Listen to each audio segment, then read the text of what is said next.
ఈ వీడియో ఎవరైతే చేశారో వాళ్ళకి చేతులైతే నమస్కరిస్తున్నాను. ఇంతటి అద్భుతాన్ని చేసి పెట్టారు. చాలా అదృష్టవంతులం మేము చూడడానికి. ఎందుకంటే మాకు అర్థం కాక మళ్ళీ నేను కొంచెం తెలుగులో చేసి పెడుతున్నాను. మీరు తప్పుగా అనుకోవద్దండి దయచేసి. మీకు మేము రుణపడి ఉంటాం. ఇది వచ్చేసి బ్రహ్మంగారు చెప్పింది ప్రతిదీ జరుగుతుంది. ఒక తాడి చెట్టు 7 పాయలుగా పుట్టిందంటే బ్రహ్మంగారు చెప్పింది జరిగినట్టే కదా. ఇంతటి అద్భుతం చూడడం కూడా మా అదృష్టం అనుకోవాలి. ఇది పార్వతీపురం మన్యం జిల్లా గోపాలపురం గ్రామం దగ్గరలో ఉందంట, అడవిలో ఎక్కడో. కానీ ఇది చూడడం మహా అదృష్టం.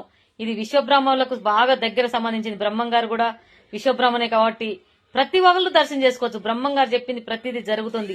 ఇంకా ముందు ముందు ఏం జరగబోతుందో అర్థం కాదు, కానీ జీవితంలో అన్ని మంచి జరగాలని కోరుకుంటున్నాం. ప్రతి ఒక్కటి జరుగుతుంది భూమి మీద. విచిత్ర మనుషులు పడుతున్నారు, విచిత్రాలు జరుగుతున్నాయి. కాబట్టి బ్రహ్మంగారు మళ్ళీ రాబోతున్నాడేమో అనిపిస్తుంది. కానీ ఏం జరిగినా అన్ని మంచిగా జరగాలి. ఆ తండ్రి బ్రహ్మంగారిని మనం చూడము, ఎన్ని జన్మల పుణ్యం చేసుకుంటే మనం చూడగలం. ఆయన చెప్పింది ప్రతిదీ జరిగింది.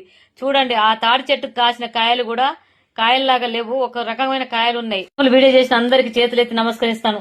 ఇంతటి అద్భుతం మాకు చూపించినందుకు మేము జీవితంలో మీ అందరికీ రుణపడి ఉంటాం.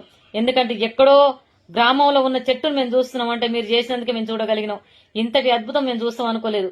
కానీ బ్రహ్మంగారు చెప్పింది ప్రతిదీ జరుగుతుంది. భక్తులారా దయచేసి దర్శనం చేసుకోండి. ఇంకా ముందు జీవితంలో ఏం జరుగుతుందో ఆ జరిగేటి వాటిని మనం చూస్తామో లేదు, కానీ చూసిన వారు ఖచ్చితంగా షేర్ చేయండి, కామెంట్ చేయండి, లైక్ చేయండి. దయచేసి అందరు చూడాలి. ఇలాంటి అందరు